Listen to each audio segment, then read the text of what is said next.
TMH and Tallahassee have been into this little protective bubble for a long time. We have very low numbers when compared to other metropolitan communities, but we've seen that bubble significantly compromised with the increase in COVID activity across Florida and in the Tallahassee area. Typically, there's a ripple effect. We see the number of COVID cases going up, and then within a few weeks, we start seeing activity within the hospitals. Then that turns into a more severe level of activity. That's where we are today. So we are seeing an increase in activity here in the hospital. We had a peak over 50 a few days ago, but we're seeing that number moderate back down. We are lower than that now, which gives us some capacity. We are treating all of our patients in COVID-specific units or in areas that are defined as negative pressure. That's the best case scenario for a patient. It creates the most protective environment for patients, family members, staff.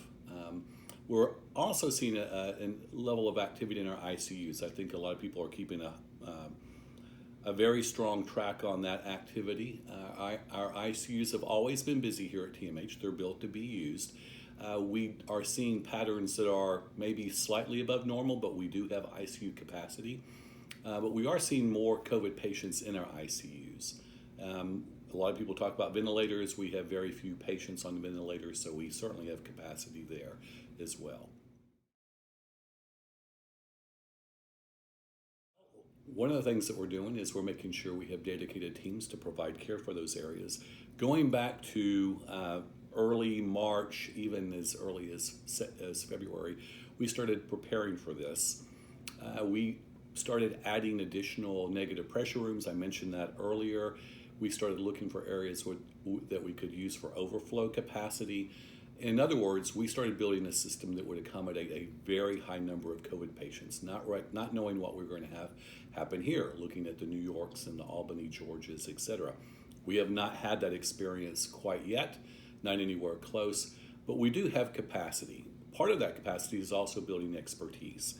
And one of the good news areas is that Dr. Freil, Dr. Watson have worked with a great team of physicians to develop individuals, specialists who really target on the COVID populations. Dr. Campo and his team in the ICUs, Dr. Wheeler, Dr. Russell, Dr. Shaw, and a whole group of physicians leading the COVID team elsewhere. And then Ryan Smith and his team, Jacqueline, and that whole group. We have a group of individuals, providers, physicians, nurses, etc., who are really committed to knowing how to care for patients, staying up to date on the latest treatment protocols, and making sure we have the best practices possible for our community.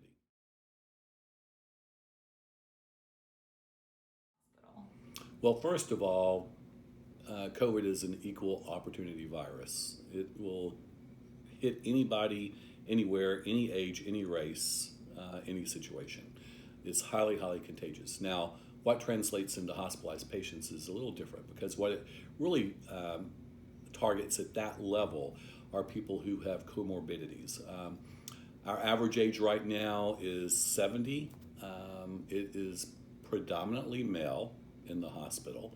But what we look at, the people who are at the highest risk are those with comorbidities, whether it's diabetes, hypertension, pulmonary issues, etc., obesity. Those are the ones that, those are the patients who have the highest risk of being hospitalized.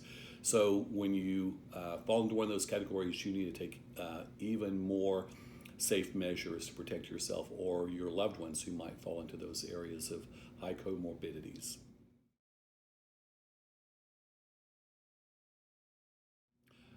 We do have a lot of COVID patients. I mentioned earlier that we hit a peak of 51 last week.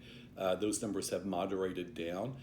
That is still well below our capacity as it relates to COVID patients. We built this organization to be able to attend to a much higher number if indeed we needed that level of support in our community. So no, we're not being overrun with COVID patients. At the same time, we should be cognizant that we don't want to create an environment where we do find ourselves in that predicament. That then goes back to us as a community practicing good hygiene, good social distancing, and masking. Even though we have capacity, we don't want to test that capacity. And certainly we don't want to put any more people at risk. And us at TMH, selfishly, we don't want to put our staff at risk. Whenever we have levels of activity that might mimic other high outbreak communities, what that means is that we have to pull staff from one area and put them in harm's way.